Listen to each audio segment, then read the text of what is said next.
தெரியும் புவி வெப்பமயமாதல், பருவநிலை மாற்றம், பல விஷயங்களை நம்ம அனுபவிச்சுட்டு இருக்கோம். இன்னைக்கு 10 மாவட்டத்தில் 100 டிகிரி மேலே டெம்பரேச்சர் போயிட்டு இருக்கு.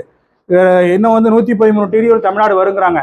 இதுக்கெல்லாம் காரணம் என்ன பார்த்தீங்கன்னா, தவறான விவசாய முறைகளால நம்மளுடைய வளங்களை எல்லாம் அழிச்சிட்டோம். நம்ம நீங்க பார்த்தோம், ராஜாக்கள் காலத்தில் வந்தவொடனே முதல்ல கேட்கறது மாதம் மும்மாரி மழை பெஞ்சுதான்னு. அது சும்மா கேட்குற வார்த்தை கிடையாது.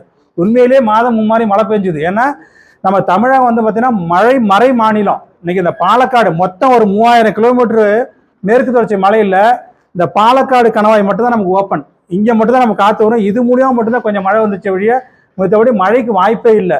அப்புறம் எப்படி மாதம் மும்மாரி மழை பெஞ்சுதுன்னா, அந்த அளவுக்கு தமிழகம் முழுக்க பார்த்தீங்கன்னா காடுகளை உருவாக்கி வச்சிருந்தாங்க. அந்தந்த ஊர்லேயும் சின்ன சின்ன காடுகள், கோயில் காடுகள்ங்கிற பேரில் உருவாக்கி வச்சிருந்தாங்க. சென்னையிலேருந்து கன்னியாகுமரி வரையும் பார்த்தீங்கன்னா வெப்பமண்டல, அதாவது பசுமை மாறா வெப்பமண்டல காடுகள் இருந்துச்சு.